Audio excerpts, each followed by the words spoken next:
오늘 말씀을 준비하면서 제가 고민을 좀 많이 하게 되었습니다. 설교 준비할 때마다 늘 고민을 안 할 수는 없는데 특별히 오늘 마지막 책인 요한계시록을 준비하면서는 많은 고민을 좀 하게 되었습니다. 정확히 얘기하게 되면 고민이기보다는 고심이었습니다. 왜냐하면 보통 설교를 하게 되면 주어진 본문, 우리가 읽은 본문을 중심으로 말씀을 전하게 마련인데 또 당연히 그러해야 하는데 요한계시록은 오늘 라오디게아 교회에게 향하신 말씀으로만 묵상하기에는 사실 요한계시록은 더더군다나 전체적인 맥락 속에서의 말씀을 우리가 이해를 해야 하거든요. 그러니까 요한계시록이 총 22장이 있는데 그 말씀 전체 속에서의 그 맥락과 흐름을 우리가 파악해야만이 요한계시록의 오늘 말씀 본문의 내용이 이해가 되기 때문에 어떻게 해야 되나 그런 나름대로의 고심하는 시간이었습니다. 왜냐하면 요한계시록 전체를 좀 하나하나 살펴보려고 하면 거의 한 1년 정도의 시간이 걸릴 수도 있고요. 지난 8월 마지막 주에 저희가 수요 강좌할 때 아주 간단하게 최대한 압축해서 말씀을 전해도 한 50분, 1시간이 걸렸는데 여러분들에게 만약에 50분 동안 설교하면 여기 남아 계시겠습니까? 여러분들이 다 집에 가시지. 그래서 제가 어떻게 할까 싶었는데 그래도 전체적인 맥락과 흐름을 좀 말씀을 드리는 게 오늘 말씀 본문의 내용을 이해하기 위한 하나의 전 이해로서 필요하겠다 판단이 들어서 최대한 오늘 말씀 이전에 본문 내용 이전에 요한계시록의 흐름에 대한 말씀을 여러분들에게 좀 나누고 본문을 좀 들어가려고 합니다. 한마디로 얘기하면 요한계시록의 주제가 있습니다. 요한계시록의 주제는 뭘까요? 물어보시게 되면 요한계시록을 딱 주제를 물어보게 되면 한마디로 얘기하면 핍박받는 교회를 향하신 하나님의 위로입니다. 위로가 가장 중요한 메시지입니다. 요한계시록을 읽으면서 가장 우리가 마음에 담아 두어야 될 것은 바로 주님의 위로라고 하는 것입니다. 즉 이 어떤 성경책보다도 위로를 주시는 말씀, 위로가 되는 말씀이 바로 요한계시록의 핵심 메시지라고 합니다. 그러면 위로가 필요한 사람들이 당시 성도들이었는데 1차적으로 보게 되면 그러면 왜 성도들에게 이렇게 위로가 필요했고요, 격려가 필요했을까요? 당시의 교회 성도들은 그야말로 극심한 박해와 곤란한 상황 가운데 놓여 있었습니다. 그 박해의 현실은 뭘까요?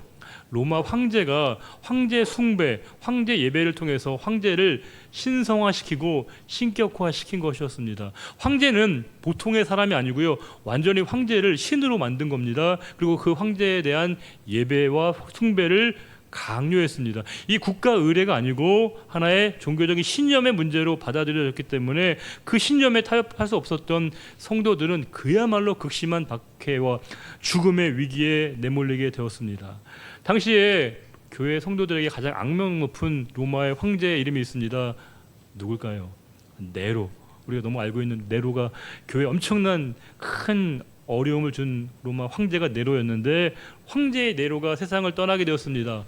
이제 제국에 평화가 찾아오고 우리가 조금 더 안정되게 믿음 생활할 수 있을 것이라고 하는 일말의 기대를 가졌는데 하나가 갔는데 더 큰 게 옵니다. 도미시안이라고 하는 왕제가 등극하게 되는데 이 도미시안이 네로를 뺨칩니다. 그래서 사람들이 이 도미시안이야말로 환생한 네로다라고 평가할 만큼의 아주 교회 성도들에게 아주 극심한 박해를 줬던 황제가 바로 이 도미시안 황제인데 그 도미시안 황제 치하에서 그토록 고통과 압박을 받고 있는 성도들에게 주고 있는 주님의 위로라고 하는 겁니다. 물론 그 위로라고 하는 것은 반모섬에 갇혀 있었던 요한 사도가 보았던 하나님의 계시의 메시지를 통해서 요한이 성도들에게 그 말씀을 전하게 하고요, 보게 했습니다.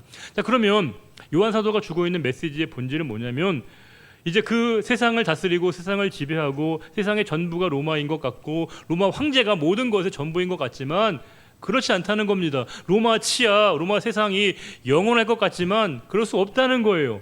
주님이 곧 너희들에게 찾아오시고 그분이 반드시 너희들에게 다가오시겠다, 찾아오시겠다 이렇게 말씀해 주시는 겁니다. 그리고 그 환상과 계시의 내용을 요한 사도가 기록한 내용이 오늘 본문의 요한계시록입니다. 근데 요한계시록 여러분 읽으시면 어때요? 이해가 술술 안 되죠.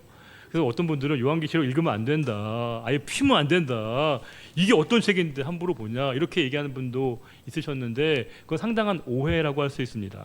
요한계시록은 금방 이해가 되지 않죠. 이 요한계시록을 읽으면 상당히 우리가 난해하게 이해가 됩니다. 이유가 있습니다. 왜 그럴까요? 이 요한계시록은 유대 묵시 문학의 전통 가운데 기록된 내용인데, 유대 묵시 문학이 뭐냐면 남유다가 바벨론에 의해서 멸망당하고 난 다음에 그 엄청난 바벨론 치하에서 성도들이 메시지를 교환하는 방식으로 상징과 암호를 통해서 문서를 작성했습니다. 기록 방식과 서술 방식으로서의 상징과 암호를 통해서 문서를 작성했던 그 문학 양식을 묵시 문학이라고 하는데, 묵시 문학은 뭐냐면 공동체 식구들에게는 통용되고 이해되어질 수 있는 말이지만 그 공동체 밖에 있는 사람들에겐 이게 뭔 소리야, 무슨 말이야, 이렇게 대략 난감하게 만드는 내용이라고 하는 거예요. 이게 우리도 그렇게 멀지 않습니다. 젊은 친구들하고 얘기하면 잘 대화가 안 될 때가 많거든요. 하도 말을 줄여가지고요, 이게 무슨 말인지 모를 때가 있습니다. 우리 혼밥 정도 이제 알아요. 혼자 먹는 밥 압니다. 근데 안구에 습이 산다, 이 말을 우리가 되게 무슨 말인지 모르거든요. 뭐 요즘 친구들이 솔까말 이런 말 하더라고요. 솔까말 아세요? 솔까말. 솔직히 까놓고 말하면 이걸 솔까말이라고 한다는 거예요. 이게 단어만 가지고는 무슨 뜻인지 무슨 의미인지를 도무지 알 수 없습니다. 그 문화권 안에 있어야만이, 그 언어의 체계 세계 안에 있어야만이 이해가 되는 거예요. 여러분, 그 요즘에 아파트 값을 평가할 때 역세권 중요하지 않습니까? 역세권 중요하다고 하는데, 슬세권 아세요? 슬세권. 네, 아시는 분 아시네요. 슬리퍼 신고 갈 수 있는 거리에 있는 곳을 이제 슬세권이라고 한다는 거. 이게 언어학자가 알 수 있는 게 아닙니다. 이게 그 공동체 안에 있는 사람들에게는 이게 무슨 말인지 알지만 그 밖에 있는 사람에겐 이게 무슨 말이야, 무슨 내용이야, 도무지 알 수 없다는 거예요. 이게 요한계시록이 어려운 이유가 바로 그렇습니다. 유대인들은 광범위하게 이해할 수 있는 그 언어의 체계와 문화의 체계 안에 상징과 암호로 되어 있어서 그 문화권 안에 들어가야만이, 그 문화권 안에 익숙해져야만이 이해될 수 있는 말이라고 하는 거예요. 그렇다고 우리가 풀지 못할 말씀이 아니라 반드시 풀어져야 되고요, 풀려져야 되고, 기록되고 선포되고 나누어져야 될 말씀이 바로 요한계시록의 핵심 메시지라고 할 수 있습니다. 요한계시록엔 특별히 숫자가 많이 강조가 되고 있습니다. 여러 숫자가 있지만 가장 강조되고 있는 숫자는 바로 7이라고 하는 숫자입니다. 우리는 보통 7하면 뭐예요? 럭키 세븐, 이 정도로 이해하는데, 유대인에게 7이라고 하는 숫자는 완전수입니다. 완전수라고 하는 것은 더하거나 뺄 필요 없는 완벽한 숫자, 완전한 상태를 7이라고 하는 숫자로 표현하고 있다는 거예요. 특별히 요한계시록에는 7개 교회에게 향한 메시지죠. 에베소, 서머나, 버가모, 두아디라, 사데, 빌라델비아, 라오디게아, 이 7개 교회에게 주시는 메시지처럼 보이지만 실은 7개 교회에게만 국한된 메시지가 아니라는 거예요. 이 말씀을 듣고 보여야 될 모든 성도들에게 주시는 말씀이라고 하는 겁니다. 이 말은 뭘까요? 우리 중에 하나님의 위로가 필요 없는 사람 없습니다. 우리 모두는 다 각자의 상황과 정황에 따라서 하나님의 위로가 필요한데, 그분이 누구이신가를 밝혀주면서 그분의 위로가 필요한 우리 인생의 가운데 다가오시는 주님을 보여주는 책이 바로 요한계시록이라고 하는 거예요. 우리가 위로라는 단어를 생각해 보면 위로는 굉장히 우리에게 그 단어 자체만으로도 큰 힘이 되는데, 우리의 위로는 제한적입니다. 그렇죠. 우리는 누군가를 위로한다고 할 때 우리의 위로는 뭘까요?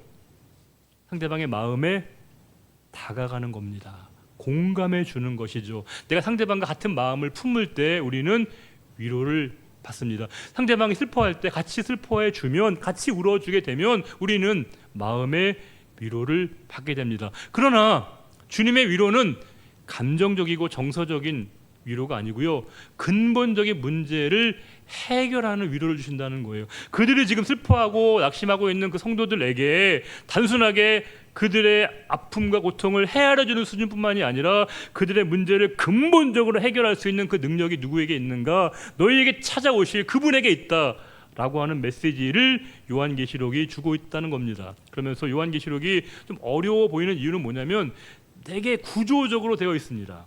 요한계시록에는 어떤 두루마리 책이 나오는데 그 두루마리 책의 내용이 공개되어야만이 하나님의 심판이 집행되어지게 되는데, 이 책이요 7개의 봉인으로 되어 있습니다. 다 봉인되어 있는 거예요. 누구도 이것을 열 수 없습니다. 요한이 막 안타까워합니다. 그때 천사가 나타나서 뭐라고 하냐면, 어린 양이 그것을 떼기에 합당하시다 이렇게 말씀합니다. 어린 양이 누구이실까요? 예수 그리스도이십니다. 그분이 그 모든 일들을 행하신다는 걸 말씀하고 있으면서요, 요한계시록의 본질은, 핵심 본문은 이 봉인되었던 7개 인이 하나하나 열리게 됩니다. 그리고 7개 인이 하나하나 열리게 된 다음에 그 다음에 7 나팔, 7 대접이 순차적으로 열리게 되면서 주님께서 예비할 심판이 진행되고 실행된다는 것을 말씀하고 있습니다. 그런데 하나의 특징이 있습니다. 심판이 진행될 때 7인, 7 나팔, 7 대접이 한꺼번에 되는 게 아니고요, 4분의 1, 그 다음에 3분의 1 전체, 이런 순서대로 진행이 되고 있습니다. 여러분 이해하셔야 돼요. 처음에는 그 심판의 범위가 4분의 1만, 그 다음엔 3분의 1만, 그 다음에는 전체. 4분의 1이 커요, 3분의 1이 커요? 이거 헷갈리면 안 되는데 여러분, 이거 헷갈리면 제가 곤란한데 4분의 1보다 3분의 1이 더 큰, 4분의 1이 더 큰 거 아니에요. 3분의 1이 더 큰 겁니다. 처음에는 이 정도가 하나님의 심판이 진행됐다가 3분의 1이 됐고, 마지막에는 전체가 하나님의 징계와 심판을 받는다는 것인데, 이해할 수 없는 질문이 있습니다. 왜냐하면 바로 심판을 진행하시면 될 터인데 왜 이렇게 뜸을 들이시는 것처럼 보이실까라고 하는 질문입니다. 뭘까요? 이렇게 주님이 바로 심판을 집행하시지 않으시는 이유가 뭐예요? 기회를 주시는 겁니다. 기회를 주시는 거예요. 어떤 기회요? 돌이키고 돌아서야 될 기회. 한마디로 얘기하면 뭐예요? 회개할 수 있는 기회를 우리들에게 주시는 겁니다. 물론 이 기회는 영구히 보장되는 게 아닙니다. 잠정적으로 주님이 오실 때까지만 이 회개할 수 있는 기회가 우리에게 주어지게 됩니다. 목사를 통해서 혹은 말씀을 통해서 하나님이 우리에게 당신의 뜻을 알게 하십니다. 보여주십니다. 그런데 우리는 그 말씀을 듣지 못합니다. 아니, 듣지 않습니다. 귀 있는 자는 들을지어다 할 때, 여러분 우리 중에 귀 없는 사람이 어디 있습니까? 여기 귀는 뭘까요? 우리가 말씀을 듣지만, 선포되지만 닫힌 귀가 있다는 거예요. 막힌 귀가 있다는 겁니다. 그런데 우리에게 하나님께서 말씀하실 때 귀를 열라는 겁니다. 마음의 문을 열라는 거예요. 그리고 우리에게 주시는 말씀을 겸손하고 겸허하게 받고, 우리가 찔림이 있으면 그 말씀을 통해 우리가 다시금 돌아서고 돌이키도록 말씀하시는 그 회개의 기회를 붙잡으라는 말씀을 우리에게 주고 있는 것이고요. 비단 우리만이 아니라 모든 사람들이 다 이와 같은 하나님의 긍휼과 자비하심 가운데 있다는 것을 말씀하고 있는 내용이 요한계시록의 핵심인 것이고요. 그 모든 게 다 진행되고 난 다음에 어린 양의 혼인잔치를 하고 천년왕국을 통해서 새 하늘과 새 땅이 임하고 난 다음에 마지막에 성도들이 주님께 외치는 기도 소리가 있습니다. 뭘까요? 주 예수여 더디 오시옵소서. 이렇게 외치지 않고요, 뭐예요? 주 예수여 어서 오시옵소서. 주님 빨리 임하시옵소서. 빨리 이 땅에 주님께서 오시기를, 강림하시기를, 재림하시기를 바랍니다. 그 메시지가 요한계시록의 핵심인 것이고, 그 중에 7개 교회 중에 마지막 교회였던 라오디게아 교회에게 주시는 메시지가 오늘 읽었던 본문의 말씀입니다. 근데 이 라오디게아 교회는, 라오디게아 지역은 하나의 특징이 있습니다. 이 지역은 지진이 아주 빈번하게 발생하는 지진대에 있는 지역에 있는 도시였거든요. 그래서 AD 60년에 엄청나게 큰 지진을 통해서 도시 자체가 완전히 초토화됐습니다. 그런데 도시가 망가지면 외부의 도움을 받아야 할 터인데, 이 도시는 외부의 원조와 도움 없이 스스로 일어섭니다. 완전히 망가진 도시가 스스로 아주 재건하게 됩니다. 스스로 그 모든 도시를 완벽하게 다시금 이렇게 갱생하게 되어지는 놀라운 일을 보여주게 된다는 거예요. 잘한 일이죠. 놀라운 일입니다. 그러나 스스로 이렇게 우뚝 선 도시에 가장 치명적인 문제가 있습니다. 뭐죠? 자부심이 있는 거예요. 우리가 해냈다, 우리가 이루어냈다라고 하는 자긍심과 그 자존감이 너무 커진 겁니다. 우리가 주님을 만나려면 한 가지 관문을 통과해야 됩니다. 전제가 있어야 됩니다. 뭐죠? 결핍이에요. 우리가 부족함을 느껴야 그분을 만날 수 있는 겁니다. 내 안에 결핍을 느껴야만이 그분께 다가갈 수 있는 거예요. 나는 충분해, 난 다 채워졌어, 내가 다 이룰 수 있어, 내가 모든 걸 내가 다 감당할 수 있어 라고 생각하는 사람, 쉽게 얘기하면 자수성가했다고 생각하는 사람은요, 이 위기를 항상 만나게 됩니다. 내가 뭔가를 해낸 인생의 경험이 있거든요. 내가 해낸 것 같거든요. 내가 뭔가를 완성한 것 같거든요. 그런데 우리 중에 그 어떤 사람도 주님 없이는 살아갈 수 있는 사람이 아무도 없음에도 불구하고 우리는 충분하다, 완벽하다, 부족함이 없다라고 생각하는 것 자체가 이 도시가 갖고 있는 치명적인 위험성이었습니다. 게다가 지리적으로 보게 되면 이 라오디게아 북쪽의 히에라폴리스에서는 온천이 나왔습니다. 온천이, 뜨거운 물이, 남쪽의 골로새 지역에서는 차가운 물이, 냉천이 있습니다. 그래서 이 희한하게도 이 라오디게아 지역은 그 중간에 끼어서 가지고 물이 어때요? 뜨뜻미지근한 거예요. 물이 뜨겁지도 않고 차갑지도 않은 그 지형적인 특징을 보이고 있다는 겁니다. 그래서 오늘 이따 보시면 아시겠지만 차거나 뜨겁지도 않은 그들의 상태는 그들에서 나오고 있는 물의 속성을 그대로 반영하고 있는 내용입니다. 한 가지만 더 말씀드리면 이 라오디게아 지역에 아주 특산물이 있습니다. 부르기아에서 나온 안연고, 그 연고가 이 지역의 특산물인 겁니다. 눈병 있는 사람에게 이 약을 바르면 금방 난다. 약간 약을 판 것 같은데 그런 내용 때문에 이 부르기아 안연고가 이 라오디게아의 굉장히 유명한 그런 특산물이었습니다. 그런 여러 가지 상황 가운데 오늘 말씀이 기록되고 있는 겁니다. 14절 읽어보겠습니다. 라오디게아 교회 사자에게 편지하라. 아멘이시오, 충성되고 참된 증인이시오, 하나님의 창조의 근본이신 이가 이르시되. 누구를 가리키는 걸까요? 주님을 가리키는 거예요. 주님에 대한 묘사입니다. 그런데 그분을 지칭할 때 아멘이시오 이렇게 얘기합니다. 되게 낯설죠. 거의 성경에 유일하게 이렇게 쓰고 있는 거예요. 뭐냐면 아멘은 보통 이런 문두와 문미 중에서 어디에 써야 되는 거예요? 아멘은 문장 끝에 써야 되는 거예요. 모든 성경은 다 아멘을 맨 끝에 씁니다. 유일하게 여기만 아멘을 먼저 씁니다. 아멘의 뜻이 뭔데요?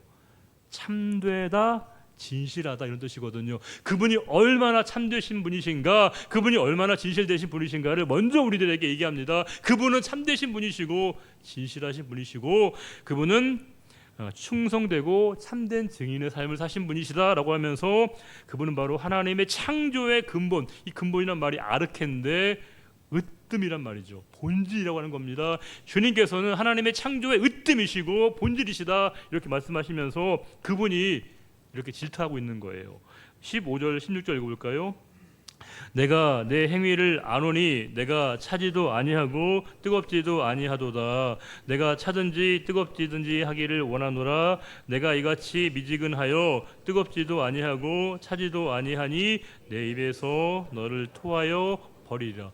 와, 두려운 말씀, 매우 강경하고 격앙된 주님의 말씀이십니다.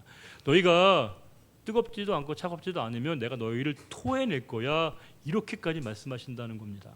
자, 그러면 그 지역에 흐르고 있는 여러 가지 그 물의 특별한 상황을 비유로 말씀하신 것인데 결국 여러분 이 상태에 보게 되면 물이 뜨겁지도 않고 차갑지도 않다는 건 뭘 의미하는 걸까요?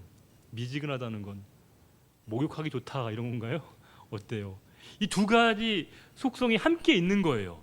즉 뜨거운 물도 있고요, 차가운 물도 같이 갖고 있는 겁니다. 이건 뭐냐면 너희가 두 마음을 품으면 안 돼, 이렇게 얘기하고 있는 거예요. 우리가 하나님께 마음을 정했으면 그분만을 바라보고 그분에게만 내 시선을 고정해야 함에도 불구하고 때로는 세상의 원리를, 때로는 성경의 원리를 우리가 편의대로 자의대로 이것들을 우리가 이용할 때가 있다는 거예요. 믿음은 내 마음속에 하나의 마음을 품는 겁니다. 하나의 마음으로 다가가는 겁니다. 우리에게 눈이 두 개 있다는 건 한 눈은 여기 보고 한 눈은 여기 보고 그런 건가요? 아니에요. 그 눈은 하나를 초점을 맞춰야 됩니다. 너희가 세상과 하나님을 겸하여 섬길 수 없다. 한 분만을 바라봐야 된다. 그분에게만 너의 시선을 두어야 되는데 너희가 두 마음을 가지고 있다라고 하는 것을 질타하는 말씀을 주고 있습니다. 그러면서 그 상태 유지하게 되면 토하여 버릴 것이다. 매우 강경하게 말씀하고 있다는 거예요. 그러면서 그들이 이렇게 스스로 얘기합니다. 17절에 그들이 스스로 말하기를 나는 부자라 부유하여 부족한 게 없습니다. 저희는요 아쉬운 게 없어요. 필요한 게 없습니다. 부족한 게 없습니다. 그들이 스스로 그렇게 얘기한다는 거예요. 자기의 부족함을 느끼지 못하는 것이죠. 결핍을 경험하지 못하는 거예요. 그런데 주님 뭐라 말씀하시냐면 너희는 그렇게 말하지만 너희의 곤고한 것과 가련한 것과 가난한 것과 눈먼 것과 벌거벗은 거 뭐예요? 알지 못한다. 너희가 알지 못하고 있다. 이렇게 말씀하고 있습니다. 자기의 어떤 상황인지, 내가 어떤 모습인지를 깨닫지 못하는 거예요. 보지 못하는 것이죠. 내가 어떤 상황이고 어떤 모습인지를 스스로 알지 못하고 깨닫지 못하고 볼 수 없을 때 그들은 스스로 이렇게 오판하게 된다는 거예요. 그러면서 주님이 그들에게 이렇게 얘기하십니다. 대안이죠. 18절에 내가 너를 권하노니 내게서 불로 연단한 금을 사서, 불로 연단한 금은 뭐예요?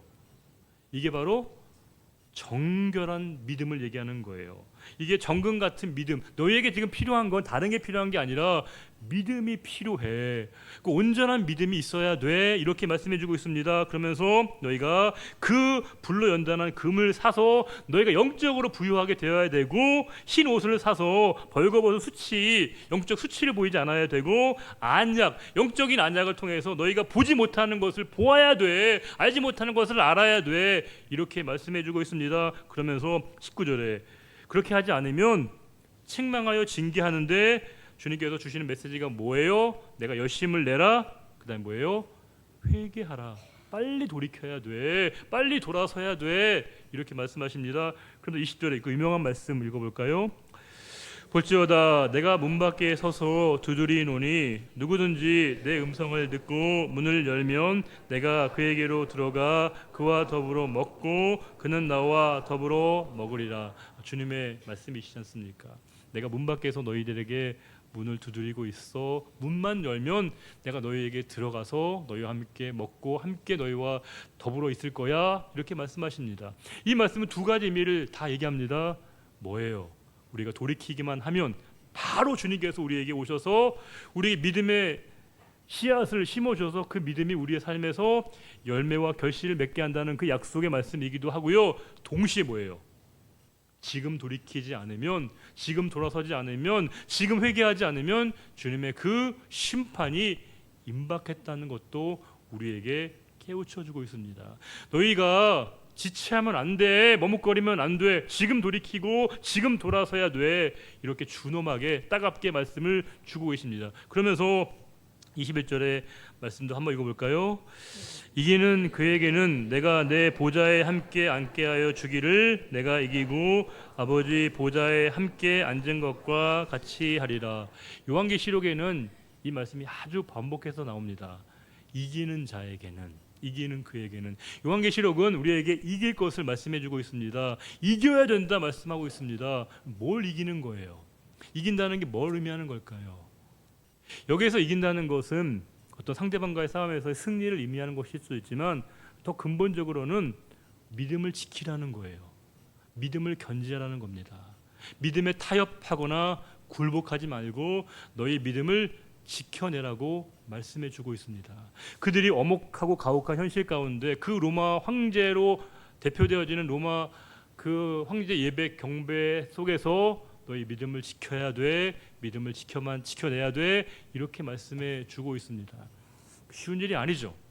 시시각각으로 그들에게 다가오고 있는 죽음의 위협, 눈에 보이는 모든 세상이 다 로마 황제로 도배가 되어 있는데 그 황제를 보면서도 그들이 굴복하지 않고 타협하지 않는다는 건 엄청난 그들에게 정말 힘든 결단이라고 할 수 있습니다. 그런데 생각해 보면 이 어려움은, 이 시련은 1세기 성도들에게만 있었을까? 그렇지 않습니다. 저와 여러분에게도 이와 같은 고민과 질문과 갈등이 우리에게 있습니다. 적어도 1세기 성도들은 세상이 그렇게 그들에게 힘들고 아프고 다치게 하니까 그들끼리 모여서는요 한없는 위로를 받았습니다.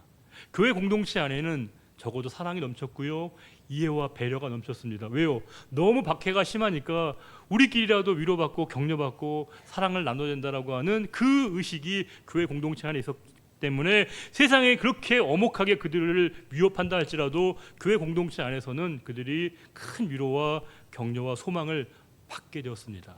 세상은 원래 그런 거예요. 세상은 언제나 우리를 등을 돌리고 우리를 핍박합니다. 근데 우리의 고민은 두 가지를 함께 고민해야 될 때가 있습니다.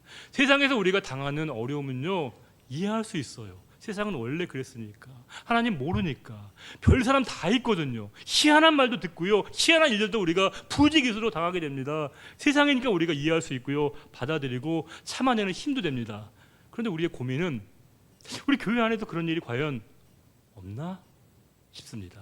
우리가 교회 밖에서 당하는 시련과 어려움은요, 세상인으로 생각하고 우리가 이해하면서 감당할 수 있고 믿음을 지킬 수 있는데, 우리의 또 다른 고민은 뭐냐면요, 우리 교회 공동체 안에서 이와 같은 일이 없다라고 우리가 어떻게 얘기하겠습니까? 우리가 주변에서도요, 어떻게 저렇게 말을 하지? 어떻게 저런 일을 하지? 이런 일들이 없다고 우리가 어떻게 얘기하겠습니까? 우리의 어려움은 어쩌면 가장 가까이 있는 사람들로부터 우리가 당하는 마음의 어려움과 시련이 우리에게 또 다른 짐이 될 때가 있습니다. 그런 상황을 만날 때 우리가 믿음을 지킨다는 것 얼마나 어려운지 모릅니다. 상황이 우리를 흔들고요, 사람이 우리를 좌절시키는 일들이 너무 많은데요, 믿음을 지킨다고요? 뭐 그때는 쉽고 지금은 어려운 겁니까? 그때만 어렵고 지금은 쉬운 겁니까? 아니에요. 믿음을 지키는 이 싸움은요, 언제나 어렵습니다. 언제나 우리에게 어려운 일입니다. 교회 밖에서의 믿음을 지키는 싸움도 어려운 것인데, 우리는 동시에 교회 안에서도 우리가 또 실족하게 되어지는 많은 상황에서도 우리 믿음을 지켜내야 되는 이 싸움의 자리에 우리가 있다는 겁니다. 우리가 어떻게 하면 이 믿음을 지킬 수 있을까요? 주님 말씀하십니다. 상황에 너희가 흔들리면 안 돼. 사람 때문에 너희 마음이 좌우되면 안 돼. 너희가 바라봐야 될 대상은 믿음의 주요 온전케 하시는 주님만을 보라고 우리에게 말씀합니다. 그분에게 나의 마음과 시선을 두라고 말씀합니다. 우리는 무수히 많은 사람들과 상황 때문에 별 얘기도 다 듣고요, 별 우리가 상황도 다 만나게 됩니다. 그런데 그 일들이, 그 상황이, 그 사람이, 그 존재가 우리의 신앙을, 믿음을 흔들 수 없다는 겁니다. 우리의 믿음을 지키시고 보존하시고 이끄시고 인도하시는 분은 바로 하나님이신 것이고, 그 성도들이 주님 때문에 위로받고 주님으로 말미암아 소망으로 그 모든 시련을 극복하고 승리했다고 한다면, 이겼다고 한다면, 우리에게도 그와 같은 능력을 주시는 분을 통해서 우리는 넉넉히 이길 수 있다는 것을 오늘 말씀이 우리에게 약속해 주고 있습니다. 우리가 넘어지는 건요, 자꾸 주님이 아니라 주님 외에 다른 것을 우리가 먼저 보고, 대부분 우리의 시간이, 마음이 그것의 마음을 뺏기기 때문이라는 것을 다시금 우리가 마음에 새겨야 할 것입니다. 우리가 바라보고 의지하고 영원히 신뢰하고 내 믿음의 시선을 둘 분은 바로 우리 영원하신 주님이십니다. 1세기 성도들, 그들은 임박한 주님의 그 날을 기다리면서 매일매일 살았습니다. 설교를 마치면서 여러분에게 질문을 드리고 싶어요. 저에게도 주는 질문입니다. 우리의 남은 날이 얼마나 될까요? 주님은 언제 오시는 겁니까? 이 세상에 우리가 마지막 숨을 거둘 그 날, 우리가 그 마지막 주님 앞에 설 날이 얼마나 남은 걸까요? 얘기할 수 없습니다. 단언컨대 가까워졌습니다. 지난주보다 가까워졌고요, 어제보다 가까워졌습니다. 그분 앞에 설 날이 우리에게 속히 다가왔다는 거예요. 그런데 그 날을 우리는 두려움으로 바라볼 것이 아니라, 성도들은 주님 빨리 와 주십시오, 그렇게 기다리면서 그 날을 바라봐야 했다는 겁니다. 혹시 우리가 기도할 때, 아까 제가 농담처럼 얘기했지만 주 예수여 더디 오시옵소서라고 한다면, 우리 믿음의 상황을 다시 한번 점검해 봐야 합니다. 주님 속히 오시옵소서, 주님 다시금 땅에 오시옵소서, 우리에게 찾아와 주시고 우리가 주님을 영접할 수 있는 그 날을 우리들에게 허락해 주옵소서라고 하는 그 기도가 우리에게 필요하지 않겠습니까? 우리 요한계시록 22장 마지막 말씀 20절과 21절을 읽고 오늘 말씀 마치겠습니다. 요한계시록 22장 20절과 21절입니다. 이것들을 증언하신 이가 이르시되 내가 진실로 속히 오리라 하시거늘 아멘. 주 예수여 오시옵소서. 주 예수의 은혜가 모든 자들에게 있을지어다. 아멘. 주님,